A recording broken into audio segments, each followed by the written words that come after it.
on va parler de quelque chose de très important qui est la création de page. La création de page, c'est ce que vous avez sur la droite qui vous permet d'avoir des vues personnalisées de ce que vous voulez. Vous voyez, je vais vous donner quelques exemples de ce que j'ai fait. Vous avez donc le 2D, le downscan, la carte, le structure, par exemple. Après, j'aime bien cette vue qui est le 2D et le downscan. Voilà. En appuyant donc sur ce bouton page, vous êtes au menu principal et maintenant vous avez soit la possibilité d'éditer ou de rajouter. On va en rajouter une. Vous avez rajouté une page. Donc après vous prenez sur la gauche ce que vous voulez et vous le mettez dedans. C'est relativement simple. Pour retirer une information, je la prends et je l'enlève. On a le structure et le 2D. Pour avoir le downscan, il faut que je reprenne à nouveau le structure scan et je le remette dedans encore une fois. Donc j'ai bien le structure et le downscan. Pour n'avoir que le downscan, je reprends le structure et je l'enlève. Donc me voilà avec du downscan et du 2D sans avoir besoin de changer à chaque fois dans les menus. Ici, vous avez la disposition. Vous avez plusieurs dispositions possibles. À vous de choisir ce que vous préférez.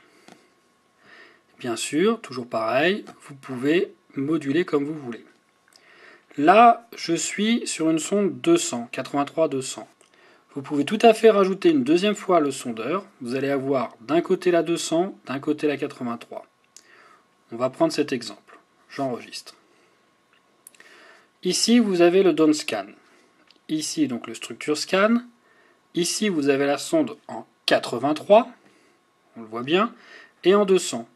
Comme vous pouvez le remarquer, on peut modifier chaque fenêtre et la personnaliser selon la manière dont je vous ai expliqué, en réglant la sensibilité manuellement. Ça, on ne va pas en revenir dessus. Il suffit de regarder le tuto numéro 1. Vous pouvez choisir la palette de couleurs et ça indépendamment de chaque fenêtre. Sur cette page, il nous manque quand même beaucoup d'informations. Vous n'avez pas toutes les informations qui sont nécessaires, qui est la profondeur, on peut prendre aussi la température, etc. etc. On va à ce qu'on appelle éditer un overlay. Pour éditer un overlay, il suffit d'appuyer sur la touche Power une fois. Vous avez donc un grand menu qui apparaît. Dessus, vous avez plusieurs possibilités, mais nous, ce qui nous intéresse, c'est Edit Overlay. Vous voilà avec, dans le nouveau menu, avec la possibilité donc d'ajouter, effacer, remplacer, configurer, sauvegarder. Effacer veut dire annuler. Je vais ajouter des informations. Je souhaite qu'il y ait sur mon sondeur le fond, la température de l'eau, vous voyez, il se rajoute à chaque fois. Je souhaite également, pourquoi pas, l'heure, vous voyez, et on va prendre dans Autre la tension d'alimentation de ma batterie. Voici les informations que je souhaite. Après, j'ai peut-être besoin également de ma vitesse. Donc je vais aller dans GPS. Vitesse sur le fond. Vous voyez, les informations se sont posées toutes seules sur la gauche. Vous pouvez complètement personnaliser la disposition. Vous pouvez les mettre où vous voulez. Il suffit de la sélectionner et de la promener sur l'écran où vous voulez.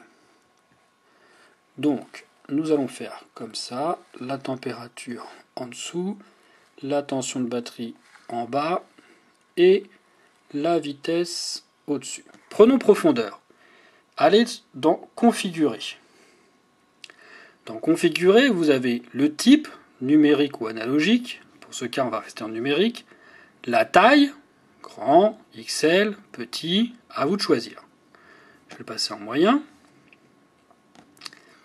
Bezel. Ça vous donne un fond noir écrit en blanc, tout simplement. On va le laisser pour vous montrer l'autre touche qui est Caption, qui est en fait l'information. C'est le titre en fait, prof, pour profondeur. À vous de voir si vous le voulez garder ou pas. Si je veux une information, je peux aussi faire inverser texte pour avoir en fond blanc.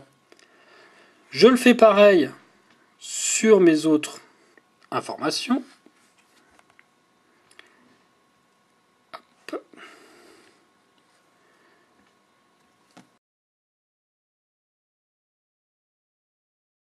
Et voilà. Une fois que c'est configuré, il suffit d'appuyer sur sauvegarder. Voilà, vous avez simplement configuré votre page de la façon dont vous le souhaitez. À savoir qu'à chaque fois que vous allez créer une nouvelle page, il va falloir donc remettre les informations que vous voulez. Je vais remettre la carte. On met celui-là, parce que j'ai déjà. Hop. Vous enregistrez. Donc à chaque fois, il va falloir personnaliser pour avoir les informations. Voilà, vous savez maintenant comment on rajoute des overlays directement à l'écran. Nous allons parler maintenant de quelque chose d'important pour la prospection, c'est le structure scan. Le structure scan, qu'est-ce que c'est? C'est en fait la vue latérale droite et la vue latérale gauche de ce qu'il y a derrière le bateau. Ici, vous avez ce qu'on appelle la colonne d'eau. La colonne d'eau, c'est votre profondeur.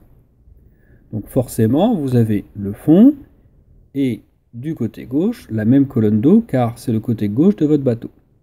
Donc, une fois au milieu, vous avez côté droit, côté gauche de votre structure. Maintenant, on va essayer de rentrer dans les menus et de personnaliser le structure scan. Appuyez sur le bouton menu. Vous avez plusieurs choses. En haut à droite, vous avez échelle. L'échelle, elle se décompose, vous voyez, vous avez plusieurs possibilités. Ce qui est très important, c'est de connaître une échelle idéale qui est en fait 3 à 4 fois la profondeur. Pourquoi? Si vous en mettez trop, vous allez avoir quelque chose de pas visible. Si vous le mettez en mode automatique, vous voyez, vous arrivez sur 100 mètres, on ne voit strictement rien, ça ne sert à rien. Il faut vraiment penser à ça, c'est 3 à 4 fois la profondeur réelle. Donc vous êtes à 8 mètres 4, on va dire à peu près 30, 40 mètres. Vous voyez, c'est le point important à savoir sur le structure scan pour bien voir comment il fonctionne.